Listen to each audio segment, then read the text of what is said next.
Good afternoon or morning, everyone, depending on when you're watching this.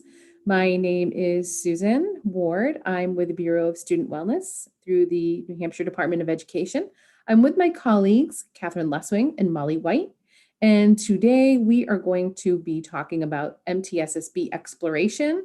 And we are now going to talk about assessing readiness for MTSS-B. And if you've been following along on our YouTube videos, you'll would have followed this in a chronological order, and we are almost at the end of our exploration phase. So as you can see, we have already talked with you about the exploration process and adoption for MTSS-B. We've talked about forming an exploration team, establishing that shared understanding of MTSS-B, looking at current partnerships that your district or your school might have, and then looking at current initiatives that are being worked on within that district or within your school, and then coming right down to that final decision, deciding to adopt. And we're going to look more at the readiness piece today and talk about that with you.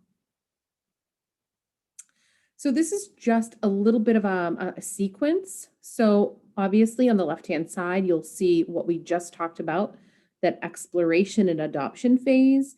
And we're kind of at the bottom of that one now, deciding to adopt. And a lot of people say, okay, great. What do I do? I'm going to adopt MTSS-B. What is the next step? And so the next step would be district level implementation. And as you can see, there are several steps in this. You'll take your exploration team, and that's going to grow. That's going to grow into a district community leadership team where you're adding community members, parent, family, student voice, more community members. And you're going to complete some of the same steps, similar steps, I would say, that you've already done on a larger level.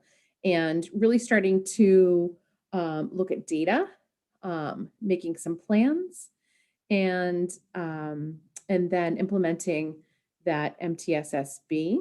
And then when the district has implemented MTSS-B, you're going to move over into that school level implementation. And we'll get into that in another time with some more videos. But right now, we're just going to kind of move on a little bit more with steps to assessing readiness. So when we're looking at these steps, this chart on the right-hand side is from the National Implementation Research Network. It's the hexagon tool, and it is a best practice for implementation science. And so in working with this tool, you're looking at the site indicators, and you're saying, is our organization, our environment, is it ready for MTSS-B? So let's look at the need in our organization. Let's look to see if this is a good fit. And also, do we have the capacity to implement MTSS-B? And then we're not going to talk about it today, but program indicators are also a part of this tool and really helpful in looking at interventions. And we'll go on to just a little bit more in depth about the need, fit, and capacity as we move on a little bit more right now. Awesome. Thank you so much, Susan. Hi, everybody. My name is Molly, and I'm here to share a little bit more about the NERN tool, or that hexagon tool that you saw on the previous slide. So we're not looking, like Susan had mentioned, at the programmatic side of it because you're not implementing a program. We're really digging into what's happening at your district and school to make sure you have everything in place that you need to implement MTSS-B. So for example, if you were looking at the need, do you have the need for MTSS-B? You would look at the first question. What did we learn from the examination of SEL and mental health initiatives and structures that serve our students? Well, we did that when we looked at the initiative inventory in the community resource map that you saw in previous videos. So what you would do is take this question, pose it to your exploration group, gather your data, look back on those other inventories and maps, and then make notes. What did you learn? Did the initiative inventory actually support you know, that you have SEL initiatives, but they're maybe not aligned, or that you have a need, but you don't have the initiatives. This is one example of a conversation you would have in kind of this decision-making forum. I'm not going to read all of them on the slide, but you would go through each of these questions with your team and take notes on the discussion and kind of if there was a result of the discussion where you went from there. And then you would move on to fit. So does MTSS-B really fit within your district and school? So that's question one. Does it fit within the priorities? And so for data sources to have this conversation, it's not just a gut check, like, yeah, it seems like a good fit. You really want to dig into a strategic plan or a long-term plan that your district's laid out and make sure that MTSS-B and its core features are aligned with what your district is looking to do for the next 5 or 10 years. And to do that, you really need to know, you can circle back to some of our older videos to look at the core features of MTSS-B, and make sure that it really fits in. You'll capture those notes here. And as you begin having these conversations, you'll begin to see, okay, yeah, everything is kind of aligning, or you may find that there's a little more work to do. And then the final set of conversations you'll have is around the capacity in your district and in your school. So, for example, in the first question here, do we have or can we realistically obtain financial resources to support MTSS-B? This is a question that looks at implementing MTSS-B, but also sustaining it over time. And here we highlight the priorities again of your district, and the district budgets are two possible data sources. There may be others that you could look into, other resources within your community. But again, capturing those notes is key here to circle back and say, wow, it really felt like we're ready, but maybe we still need to do some work on the financial end of things, or maybe we need to look at the human resources. We don't have enough staff here. And these three kind of tables will help support your final decision. And we're going to dig into them a little more. I'm going to pass it over to my colleague, Catherine. Thank you, Molly. So the two that we're going to dig in a little bit more to are financial resources and human resources. And those are both part of the capacity bucket of the hexagon tool. And the reason we want to dig into those a little bit more, there's a few key items in financial resourcing and human resourcing that are really important and sort of non-negotiable when a district is thinking about implementing MTSS-B. And so we wanted to just give them a little bit more space here. Looking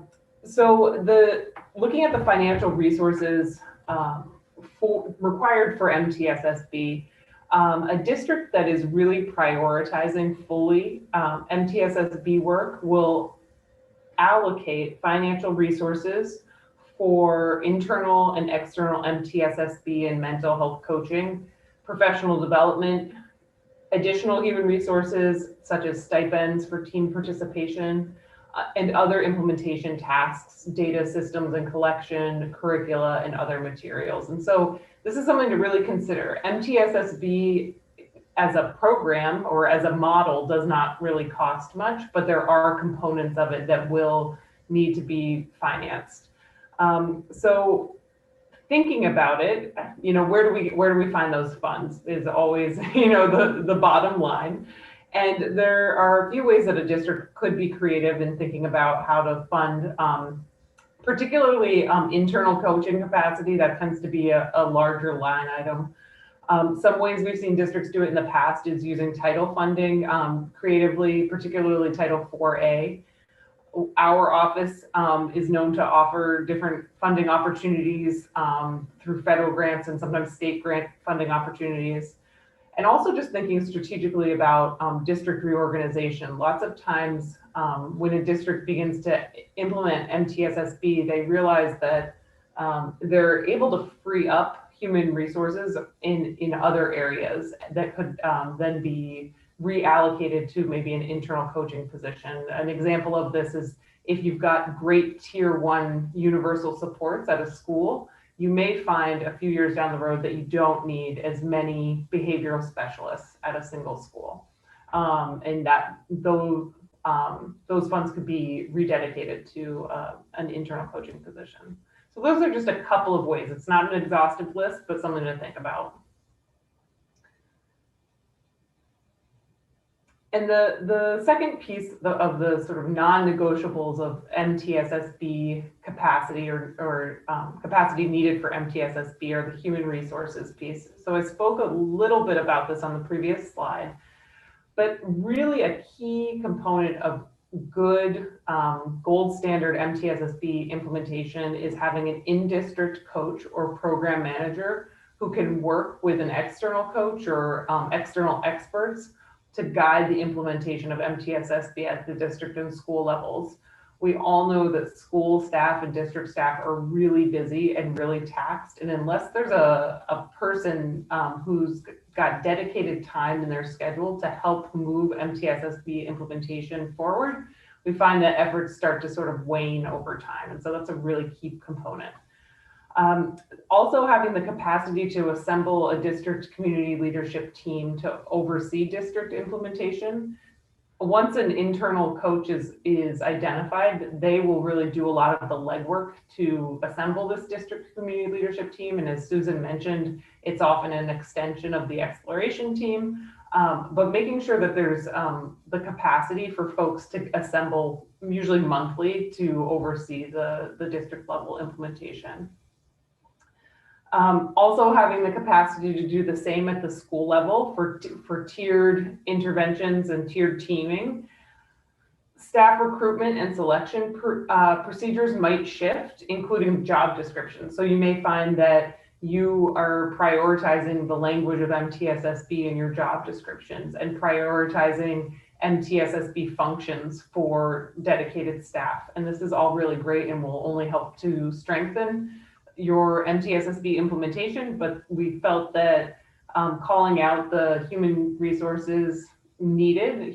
capacity needed for great MTSS-B implementation was really important.